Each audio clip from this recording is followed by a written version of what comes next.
নমস্কাৰ আজি mushroom cultivation এটা ভিডিঅ' লৈ আহিছোঁ মানে আমি কেইদিনমান হ'ল টাইম ভিডিঅ'টো জাষ্ট দিয়া নাছিলোঁ মাছৰুমৰ খেতি কৰিছিলোঁ মানে এই ভাইটিটো যে দেখিছে আমাৰ ঘৰৰ ওচৰৰে সি আৰু মই মিলি মাছৰুমৰ খেতি কৰিছিলোঁ ঘৰত খাবৰ কাৰণে আৰু কোনো বিজনেছ পাৰপাছত নহয় অকণমান কৰিছিলোঁ ফ্লিপকাৰ্টৰ পৰাই আমি যোনটো স্প'ৰ হয় স্প'ৰটো অৰ্ডাৰ দি দিলোঁ তাৰপিছত মোৰ মানে মন গ'ল হঠাৎ যে ভাবিলোঁ কিবা এটা কৰোঁ তাৰপিছত তেনেকৈ অৰ্ডাৰ দিলোঁ অৰ্ডাৰ দি ঘৰ চৰ আমি চব দুইটাই মিলিয়ে বনাইছোঁ এনেই টেম্পৰাৰী বনাইছিলোঁ আৰু তাৰপিছত তেনেকৈ প্ৰচেছটো আপোনালোকে জানে প্ৰথম আমি গোটেইখিনি ষ্ট্ৰখিনি একদিন আমি থৈ দিছোঁ পানীত তাৰপিছত আমি বইল কৰিছোঁ তাৰপিছত আমি ড্ৰাই হ'ব দিছোঁ মানে কমপ্লিটলি ড্ৰাই হ'ব নাই দিয়া অকণমান মইশ্চাৰ লেভেলটো আছে তাত তেনেকৈ ড্ৰাই হ'ব দি এনেকৈ পেকেটিং কৰিছিলোঁ আৰু এইটো দেখিছে যে স্প'ৰখিনি প্ৰায় 300 গ্ৰাম আছিল চাগে অনলাইনতে লৈছিলোঁ আমি ফ্লিপকাৰ্টৰ পৰা তাৰপিছত এনেকৈ খেৰ দি খেৰৰ পৰা স্প'ৰ্ছবোৰ অকণমান ছটিয়াই কেনে আকৌ খেৰ দি তেনেকৈ আমি তিনিটা মেবি লেয়াৰ কৰিছিলোঁ লেয়াৰ কৰি তেনেদৰে আমি কৰিলোঁ কৰাৰ লগে লগে তাৰপাছত কি হ'ল দেখিছে নহয় এনেকৈ মানে খুব হেঁচিব লাগে তেতিয়া ভাল হয় আৰু আমাৰ ইমান ভাল হোৱা নাছিল ষ্ট্ৰখিনি বিৰাট সৰুকৈ কাটিব লাগে তেনেকৈ পেকেটিং কৰি এনেকৈ হেংগিং কৰিছোঁ আমি এডাল ৰছীত দুটা দিছিলোঁ আৰু এডাল ৰছীত তিনিটা দিছিলোঁ যিহেতু আমি অকণমানে বনাইছিলোঁ জাষ্ট ট্ৰাই কৰি চাইছিলোঁ কেনেকুৱা হয় নহয়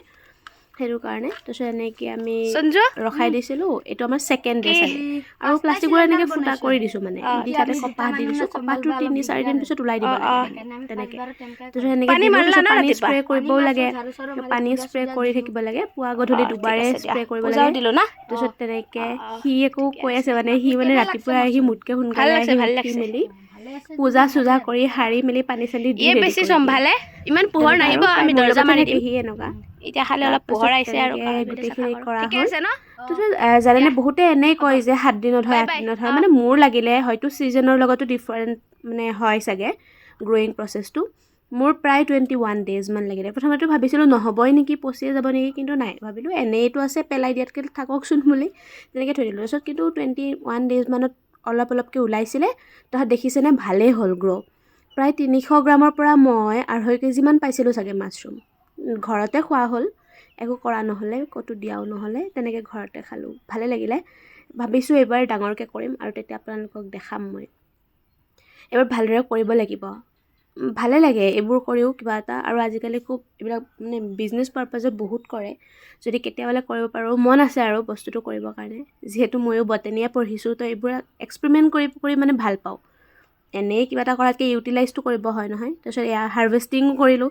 মোৰ ড্ৰেছ ইগন'ৰ কৰিব দেই মই ৰাতিপুৱা শুই উঠি আহিছোঁ সি মোক কৈছে বাইদেউ ডাঙৰ লাগিছে ময়ো মানে পূৰা এক্সাইটেড হৈ আহি উঠি আহিছোঁ ডিৰেক্টলি ছিঙিব আৰু ছিঙিছোঁ তেনেকৈ দেখিছে আপোনালোকে ভাল হৈছিলে মানে ডাঙৰ হৈছিলে তেনেকৈ আৰু আকৌ পিছলৈকে কৰিম বুলি ভাবি থৈছোঁ অকণমান ভালকৈ ডাঙৰকৈ চাওঁ আৰু কেতিয়া হয় আজিলৈ এইখিনিয়ে আপোনালোকে দেখিছে গ্ৰ' হৈছে আপোনালোকে ট্ৰাই কৰি চাব পাৰে ঘৰত এনেই থকাতকৈ যদি আপোনালোকৰ এনেকুৱা স্পেচ আছে ইমান কষ্ট নহয় আৰু একেবাৰে মানে জিৰ' ইনভেষ্টমেণ্ট বুলিয়ে ক'ব পাৰি অকল আপোনালোকে মই যিহেতু মানে চিটিতে থাকোঁ দিয়কচোন তেতিয়াহ'লে সেইকাৰণে মই ষ্ট্ৰ কিনিব লগা হৈছে তো ষ্ট্ৰ ঘৰত থাকিলেতো সেইটোও খৰচ নাই অকল স্প'ৰ্ছখিনি ল'লেই হৈ গ'ল তেনেকৈ একদম কম খৰচত এটা ভাল মানে খেতি হয় আৰু যোনে বিজনেছ কৰিম বুলি ভাবে নহয় সিহঁতৰ কাৰণেও বিৰাটেই ভাল হয় মানে কৰিব পাৰে আৰু এইটো জানে মইতো অয়েষ্টাৰ যোনটো হয় স্পেচিছ সেইটো লৈছিলোঁ মানে অয়েষ্টাৰটো লৈছিলোঁ মই আৰু বিৰাট বেছি ডি ভিটামিন থাকে স্কিনৰ কাৰণেও ভাল ফেটি লিভাৰৰ কাৰণেও ভাল সেইবিলাকতো জানেই আৰু সেইবিলাক ক'ব নাযাওঁ ডক্তৰ নহওঁ বাৰু যি কি নহওক কিন্তু বিৰাট ভাল গুণ আছে খাব লাগে প্ৰ'টিন হাই ৰিচ প্ৰ'টিন সেইটোতো চবেই জানে